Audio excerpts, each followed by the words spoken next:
នៅទីបំផុតអ្នកនាងលើបរិយាបានប្រាប់ព័ត៌មានលម្អិតទាក់ទងនឹងរឿងកូនភ្លោះទាំងពីរនេះហើយប្រិមិត្តជាទីមេត្រីដោយដែលប្រិមិត្តបងប្អូនបានជ្រាបរួចមកហើយអ្នកនាងលើបរិយាបានសម្រាប់បានកូនភ្លោះពីរនាក់ប៉ុន្តែអ្វីដែលធ្វើឲ្យបងប្អូនមហាជនមានការចាប់អារម្មណ៍ខ្លាំង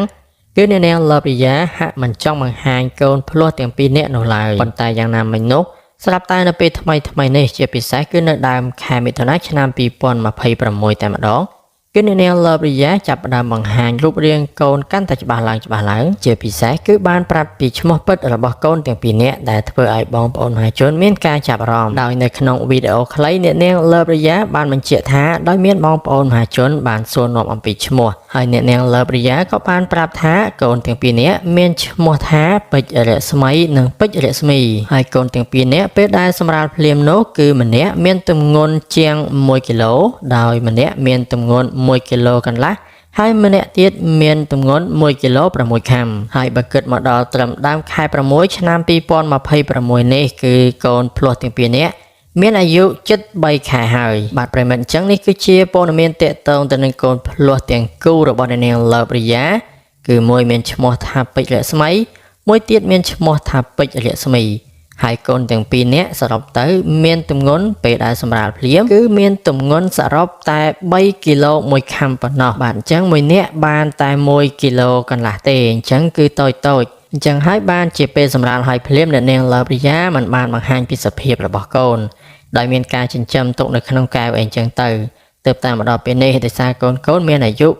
បានជិត3ខែហើយក៏មានទម្ងន់បានធ្ងន់ជាងមុននិងមានរូបរាងកាន់តែធំគួរឲ្យចាប់អារម្មណ៍នោះទើបអ្នកនាងលើបរិយាក៏សម្រេចបង្ហាញជាសាធារណៈប៉ុន្តែក្នុងនោះផងដែរបើយើងចាប់អារម្មណ៍ឃើញថាអ្នកនាងលើបរិយាហាក់នៅមានការលាក់លៀមខ្លះគឺមិនទាន់បង្ហាញទេនោះគឺទម្រង់បបោមាត់ហើយនឹងសក់ក្បាលតែម្ដងគឺមិនទាន់មានការឲ្យឃើញច្បាស់លាស់ទេដោយជាទូទៅកូនត្រូវបានពាក់មួកឬក៏ដាក់បោពីលើក្បាលហើយជាពិសេសនៅនឹងមាត់របស់កូនគឺអ្នកនាងលើបរិយាតែងតែឲ្យបៀមនៅក្បាលដោះជួរជាប្រចាំបាទប្រិមិត្តនៅក្នុងនោះផងដែរបើយើងងាកទៅចាប់អារម្មណ៍ជាមួយនឹងអតីតស្វាមីរបស់អ្នកនាងលើបរិយា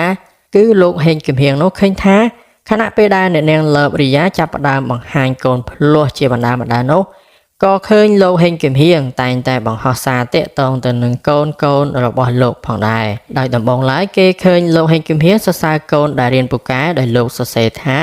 ឆ្លាតហើយពូកែខ្លាំងណាស់កូនស្រីរបស់ប៉ានិងបន្ទាប់ទៀតលោកបានបង្ហោះរូបកូនរបស់លោកនៅជាប់ជាមួយនឹងរថយន្តហើយលោកបានសរសេរថាគួរឲ្យស្រឡាញ់ខ្លាំងណាស់ហើយបន្តមកទៀតគឺរូបភាពដែលកូនស្លៀកពាក់យ៉ាងស្អាតកលិបហើយលោកបានបង្ហោះនៅសំណេរថានឹកខ្លាំងណាស់តែចាំប៉ាជាជើងប៉ានឹងទៅរកកូនភ្លាមបាទប្រិមិត្តអញ្ចឹងបើតាមការចាប់អារម្មណ៍ឃើញថាលោកហេងគឹមហៀងមិនបាននិយាយអ្វីទាក់ទងទៅនឹងកូនភ្លោះទាំងពីរនោះឡើយនៅក្នុងរយៈពេលថ្មីចុងក្រោយនេះ